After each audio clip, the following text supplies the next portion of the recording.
Welcome to a reading from the Bible of 2 Chronicles Chapter 21. Then Jehoshaphat rested with his ancestors and was buried with them in the city of David. And Jehoram, his son, succeeded him as king. Jehoram's brothers, the sons of Jehoshaphat, were Azariah, Jehiel, Zechariah, Azariah, Michael, and Shephatiah. All these were sons of Jehoshaphat, king of Israel. Their father had given them many gifts of silver and gold and articles of value, as well as fortified cities in Judah. But he had given the kingdom to Jehoram because he was his firstborn son. When Jehoram established himself firmly over his father's kingdom, he put all his brothers to the sword, along with some of the officials of Israel. Jehoram was 32 years old when he became king, and he reigned in Jerusalem 8 years. He followed the ways of the kings of Israel, as the house of Ahab had done, for he married a daughter of Ahab.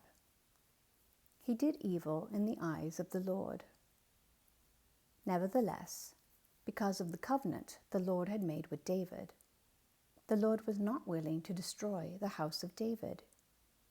He had promised to maintain a lamp for him and his descendants forever. In the time of Jehoram, Edom rebelled against Judah and set up its own king. So Jehoram went there with his officers and all his chariots. The Edomites surrounded him and his chariot commanders, but he rose up and broke through by night. To this day, Edom has been in rebellion against Judah.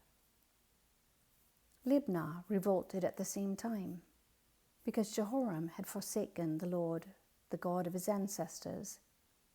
He had also built high places on the hills of Judah and had caused the people of Jerusalem to prostitute themselves and had led Judah astray.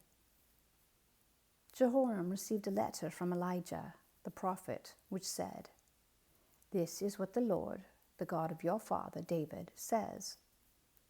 You have not followed the ways of your father Jehoshaphat, or of Asa, king of Judah, but you have followed the ways of the kings of Israel, and you have led Judah and the people of Jerusalem to prostitute themselves, just as the house of Ahab did. You have also murdered your own brothers, members of your own family, men who were better than you.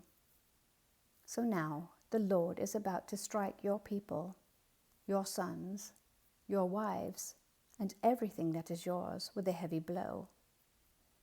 You yourself will be very ill with the lingering disease of the bowels, until the disease causes your bowels to come out." The Lord aroused against Jehoram the hostility of the Philistines and of the Arabs who lived near the Cushites. They attacked Judah, invaded it, and carried off all the goods found in the king's palace, together with his sons and wives. Not a son was left to him except Ahaziah, the youngest. After all this, the Lord afflicted Jehoram with an incurable disease of the bowels. In the course of time, at the end of the 2nd year, his bowels came out because of the disease, and he died in great pain. His people made no funeral fire in his honor, as they had for his predecessors. Jehoram was 32 years old when he became king, and he reigned in Jerusalem 8 years. He passed away to no one's regret and was buried in the city of David, but not in the tombs of the kings. Amen. Thank you for listening.